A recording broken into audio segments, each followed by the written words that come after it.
போயிட்டு அவங்க கூட போய் அன்னைக்கே நின்று அவங்களுக்கு எல்லாம் என்ன ஆச்சு ஏதாச்சுன்னு போய் தண்ணி பாட்டில் கொடுக்கவும், ஐயோ ரூல்ஸை ஃபாலோ பண்ணுங்கடான்னு சொல்லி அழுகாம, நான் சொன்னனே நான் முன்னாடியே சொன்னனே யாரும் குழந்தைங்க வராதிங்கன்னு சொல்லி டிராமா பண்ணாம அந்த இடத்துல அமைதி காத்து அந்த இடத்துல இருந்து நகர்ந்து அதுக்கப்புறமா வாழ்நாள் முழுக்க அந்த 41 குடும்பத்துக்கும் நானும் உங்க குடும்பத்துல ஒருத்தனா இருப்பேன்ற வாக்குறுதி மட்டும் இல்லைங்க, அவர் செஞ்சு காட்டிட்டு வந்திருக்காரு இல்லையா? இது அந்த மக்களும் ஏத்துக்கிட்டு இருக்காங்க. இதுல மற்றவங்களுக்கு என்ன பிரச்சனை? ஒரே நாள்ல க்ளோஷர் கொடுக்கறது இல்லைங்க. அவங்களோட துக்கத்துல பங்கெடுக்கிறது அப்படிங்கிறது வந்து ஒரு நாள் போய் கையை குலுக்கி நாங்க இருக்கோம்னு சொல்றது கிடையாது. வாழ்நாள் ஃபுல்லா உங்க குடும்பத்துல நான் ஒருத்தனா இருக்கேன்னு சொல்லிட்டு வந்தது உண்மையான ஒரு லீடருக்கான ஒரு விஷயமா பார்க்கிறோம். அண்ட் இது வந்து தமிழ்நாட்டு அரசியல்ல முதல் முறை.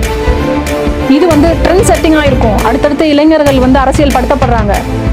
ஞானம் கருதினும் கைகூடும் காலம் கருதி இடத்தார் செய்யின் ஏற்ற காலத்தையும் இடத்தையும் அறிந்து ஒரு செயலை செய்தால் பூவுலகம் முழுமையையும் வேண்டினாலும் அது கைவசப்படும் என்ற திருக்குறளுடன் பார்த்துக்கிட்டே இருங்க. அடுத்த வருஷம் இது வரைக்கும் தமிழ்நாடு சந்திக்காத ஒரு வித்தியாசமான ஒரு தேர்தலை சந்திக்கும்.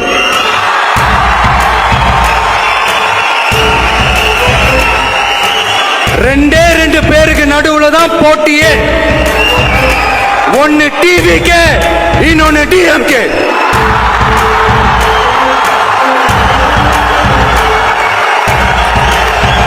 கான்பிடண்டா இருங்க, நல்லதே நடக்கும், வெற்றி நிச்சயம்.